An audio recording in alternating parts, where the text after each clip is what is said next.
shirkan maanta aan isugu nimid waa aad u muhiim u yahay waxay inta ay ansixinayaan guurtiyo ee subsanayno waa shir taariikh ah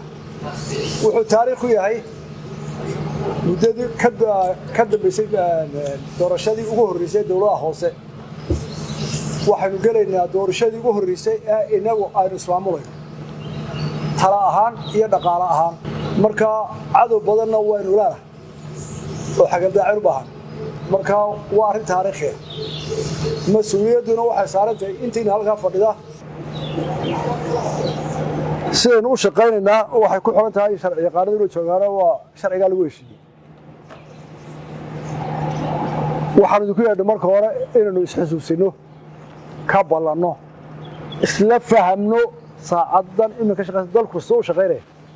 iyadoo sharcigaa la raacayo dalku iminka marka doorasho la gala marxaladeedii ansaxay warqadii maalinta doorasho la qabanaya iclaamiyey dalku wuxuu galay xaalad doorasho sharcigu wuxuu inoo sheegayaa maalinta qofka mas-uulka ah ee doonaya inuu doorashada galo uu liiska keeno ka shaqo dawlado haya wuxuu doonaya ka hayee ee kaambeynka gelayaana wakhtiga uu soo rasaagaro shaqadii ka soo baxayo siyaasiga la doortay doorashada ku noqonaya xilkii uu hayay siduu noqonayo isa loo wadaayo yaa awoodda yeelanaya ninkii la doortay xildhibaanka ahaa meeyar ahaa xilligiisa u dhammaaday mar hore dhammaadeen meerada waqtigoodii iyo dawladaha hoose intaa waxaa lagu garaacayay adna looma kordhinin baarlamaano muu kordhinin adna umaad kordhinin deetana waxay horta aynu helna wakhtigii doorashada inuu xaggeena ka diyaar garoobo dadka la dooranaya ee la doortay ee golayaasha ah ee meeradii may diin doorashada laakiin doorashadii baa diyaar garoobi weyday mar hadday diyaar garoobada iyagii ganaaxa mala hadda iyaga ku dhici mayso waxay ku dhacaysaa ciddii diyaarin weyday doorashada maantay doorashadii diyaartay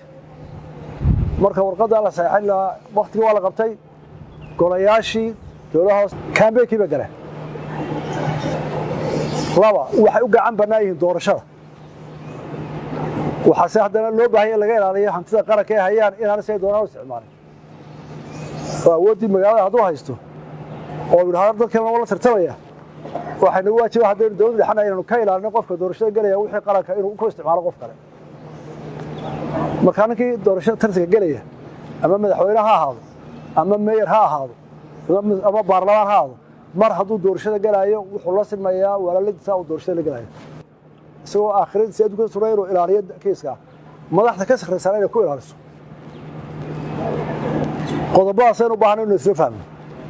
waxaa intaa inoo dheer dalka meelaha qaarkood dhibaatooyin gaara u jira oo u baahan in aad looga wada taxadiro mas-uuliyadda koowaad mar haddii kala guri gelaayo dawladda dhexay saaranta marka waxaa la rabaa dawladdii dhexe inay awooddii ninka murashaxana aanay ku xadgudbin marka waxa weye ninkii murashaxa ahaa baarlamaankii hadduu yahay iyo hadduu yahay dawladihii hoose labada qodob tartamayaba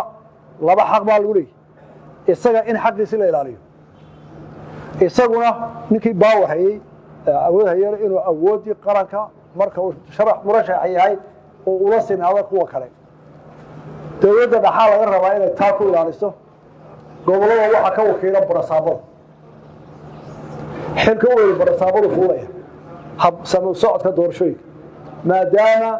ay golihii deegaanka ku jiraan doorasho barasaabku wuxuu noqonayaa markaa guddiga ninka u madaxdaa inuu executive inuu arrinta fuliyo oo uu dadkii kale ilaaliyo oo wixii gardaran qabto oo kiila gardarayna barasaabku waxaa looga baahan yahay inuu ku ilaaliyo in siyaasaddii commissionku wada doorashada ahayd la raaco qofka mas-uuliyaddaasi ay saaranta waa isaga ee qaranka uga wakiil isagay hoos yimaadaan booliiskii iyo ciidamadii isagoo raacaya tilmaamaha naag guddiga commissionku iyagaa hogaaminaya doorashada isagoo raacaya meyrada sharaxan ee xilka badahaya iyo xogayaha dowladaha hoose oo dowladda dhexe matala iyagaa ka mas-uula intay joogaan ee saxiixooda socdo hantida qaranka waxaase la ogaanaya oo keer badan siinaya barasaabka iyo hanti dhowraha guud waa inay ilaaliyaan marka waxaa loo baahan yahay ninkii hadduu dadaali waayo tiisuu jeeta in laga qabto maanta fursad waxaad haddaa wada joogtaan aakhiradiina u tudha kaambey kala gala xaragada ku gala in badan baa joogteen ku ceeyoobina awooddii ugu riixaya ka koosa sameeyaan yaa dhici awooddii ugu riixaya waa inoo dardaarma waa ragga sharaxan mayrada ah taasi waxa weeyaan waa buriska cusub ee golaynu ka socono maxaa soo kordhaya sharciga raacayna muxuu noqonayaa dheedka la geeyo kuraasida la geeyo komishanka waqti dheer